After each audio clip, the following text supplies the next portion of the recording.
प्रयागराज में महाकुंभ। एक अद्भुत कहानी शुरू होती है सृष्टि के आरंभ में, जब देवता और दानव दोनों एक दूसरे के शत्रु थे। परंतु एक ऐसा समय आया जब उन्हें एक ही लक्ष्य के लिए साथ आना पड़ा। यह लक्ष्य था अमृत की प्राप्ति। अमृत, जो अमृतत्व प्रदान करता है, समुद्र मंथन के द्वारा निकाला जा सकता था। यह मंथन एक ऐसा महाआयोजन था जिसमें देवताओं और दानवों ने एकजुट होकर सहयोग किया। समुद्र मंथन का रहस्य पौराणिक कथाओं के अनुसार देवता और दानवों ने समुद्र मंथन के लिए मंदराचल पर्वत को मथनी और वासुकी नाग को रस्सी के रूप में चुना। मंथन आरंभ हुआ और समुद्र से अनेक रत्न, विष और दिव्य वस्तुएं प्रकट हुईं। सबसे अंत में अमृत कलश बाहर आया। यही वह क्षण था जिसने कहानी को और रोमांचक बना दिया। अमृत की प्राप्ति के बाद देवताओं और दानवों के बीच विवाद छिड़ गया। दानव चाहते थे कि अमृत का संपूर्ण भाग उन्हें मिल जाए, जबकि देवता इसे अपने पास रखना चाहते थे। इसी संघर्ष के दौरान गरुड़ ने अमृत कलश को अपने पंजों में पकड़ लिया और उसे सुरक्षित स्थान पर ले जाने लगे। अमृत कलश के 4 स्थान। गरुड़ जब अमृत कलश लेकर उड़ रहे थे, तब 4 स्थानों पर अमृत की कुछ बूंदें गिर गईं। ये स्थान थे प्रयागराज, हरिद्वार, उज्जैन, नासिक।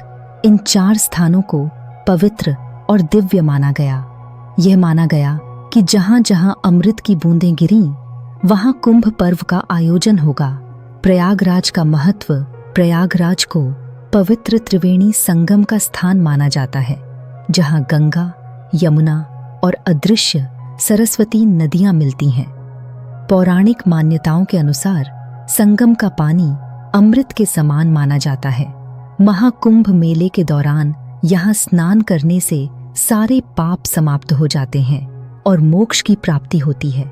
बाबा का प्रवेश कुंभ मेले की इस कहानी में एक रोचक मोड़ तब आया जब एक साधु बाबा, जिन्हें लोग कैलाशगिरी बाबा कहते थे, प्रयागराज पहुंचे। बाबा का व्यक्तित्व बेहद रहस्यमय था। उन्होंने अमृत कलश और कुंभ के महत्व के पीछे छिपे आध्यात्मिक रहस्यों को उजागर किया। कहा जाता है कि बाबा कैलाशगिरी ने त्रिवेणी संगम के किनारे तपस्या की और उन्हें दिव्य दृष्टि प्राप्त हुई। उन्होंने भविष्यवाणी की थी कि कुंभ के दौरान संगम का पानी अपनी चमत्कारी शक्ति बढ़ा लेता है। इस वजह से हजारों लोग उनके पास आकर उनका आशीर्वाद लेने लगे। कुंभ और ज्योतिष का संबंध। महाकुंभ का आयोजन ग्रहों और नक्षत्रों की स्थिति के आधार पर होता है। ज्योतिष के अनुसार जब सूर्य और बृहस्पति कुंभ राशि में प्रवेश करते हैं, तब प्रयागराज में कुंभ का आयोजन किया जाता है।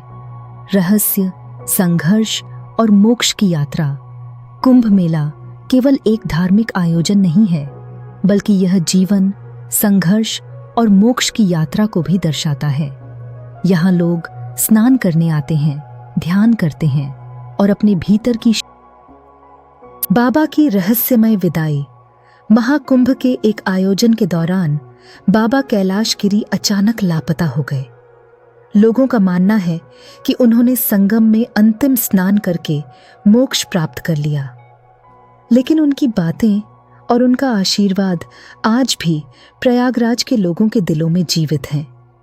महाकुंभ का संदेश। महाकुंभ केवल एक धार्मिक आयोजन नहीं है, बल्कि यह मानवता, भक्ति और एकता का प्रतीक है। यह हमें यह सिखाता है कि जीवन में संघर्ष के बाद ही अमृत की प्राप्ति होती है। यह अमृत केवल अमृतत्व नहीं, बल्कि आत्मा की शुद्धि और जीवन के गूढ़ रहस्यों को समझने का माध्यम है। समाप्ति। लेकिन सस्पेंस बरकरार। कुंभ की यह कहानी यहाँ खत्म नहीं होती। यह हर बार एक नई शुरुआत का प्रतीक बनकर आती है। हर 12 साल में जब प्रयागराज कुंभ मेले का आयोजन करता है, तो यह पवित्र संगम के रहस्यों को फिर से जीवित कर देता है। क्या आपने कभी सोचा है कि संगम का यह रहस्य क्या वास्तव में इतना गहरा है, या यह केवल हमारी आस्था का प्रतीक है?